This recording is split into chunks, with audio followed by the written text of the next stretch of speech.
Hi and welcome to Sealclops Book Reviews. Today I'm going to be doing a review on The Monster's Den, written by Jillian West. Enjoy. Monster's Den, written by Jillian West. This book is classified as a standalone, however only yesterday another book in the same universe was released called The Monster's Wife. I will be doing a review on in the future.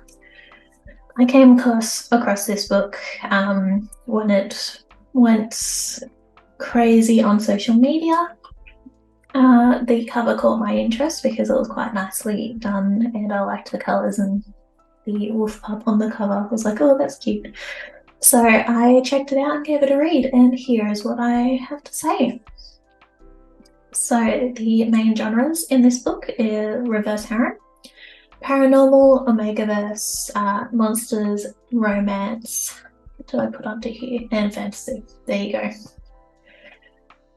So how does the book compare with other books in the genre?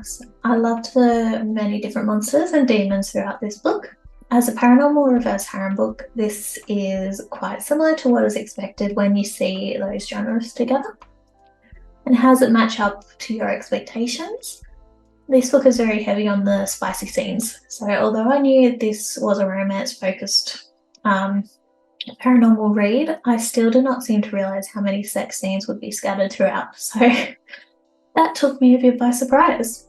This summary. Emerson Parker is exhausted.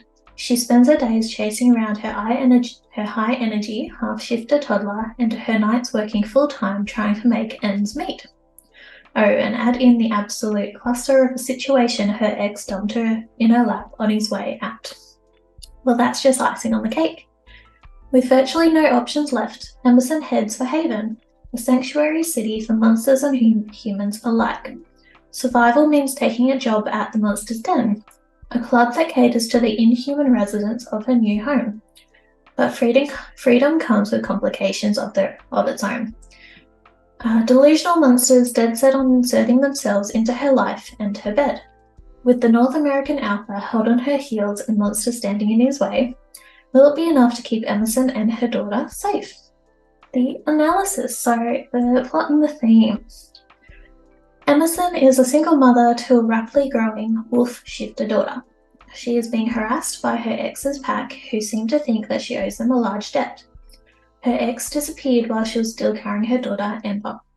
Having to relocate, Emerson finds a new job as a waitress in a busy local nightclub called The Den.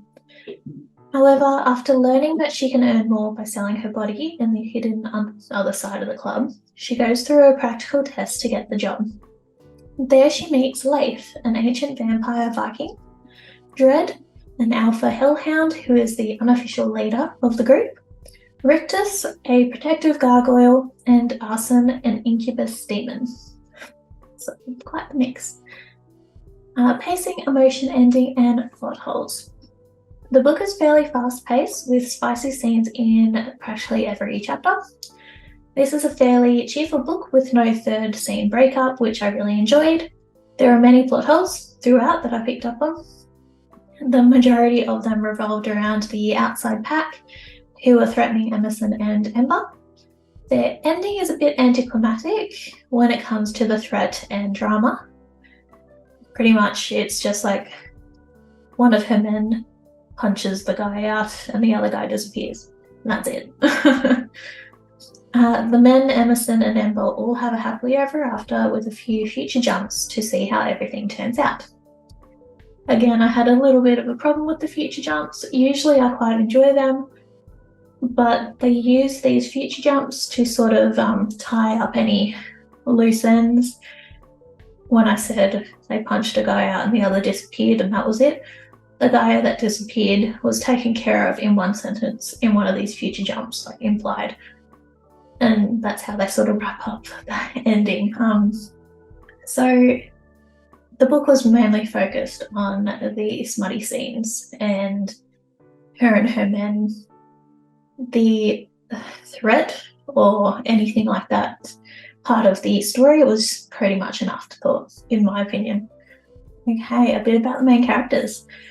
So we have Emerson. She's single mother, daughter who is almost 2, However, because of her shifter genes, she looks closer to 3 or 4.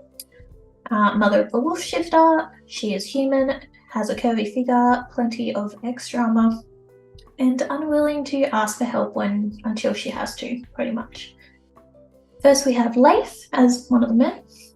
He is the ancient vampire. He is a Viking, over 1,000 years old, master of dirty talk, as you learn throughout the book.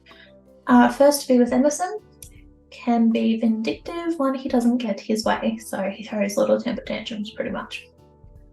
Then there's Dread.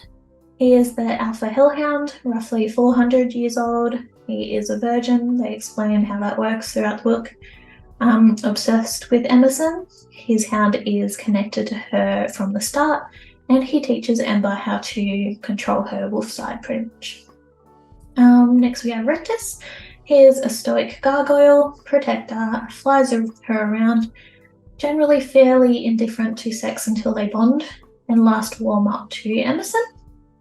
And then we have Arson, who is the incubus demon, thousands of years old, broke out of hell, feeds on sex and attraction as incubi generally do, and has his soul tied to Emerson accidentally. So he's the first who actually sort of bonds with her. The recommendation. So as a smutty romance read, I would recommend this book to those interested. If you want a monster romance with a bit more depth, then you should look elsewhere. This is a feel-good, happily ever after standalone book focused on a mother, her daughter, and a future with her 4 loving monster men. Released only yesterday was The Monster's Wife, which takes place in the same universe. Keep a lookout for my review on that at a later date. So towards the end of this book, there's a scene with a woman who is a fae, and her 2 betrothed come through a portal to whisk her away. Pretty much that is what this next book is about. It's about her story. And the review, my review. So if you want a monster book which is basically just smut, then look no further. I gave this book quite rounding up. I gave it a 3 out of 5 stars.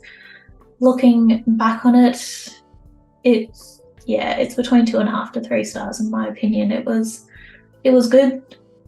Nothing special though. Definitely if you want just a smutty read though, this would be a good one to go check out.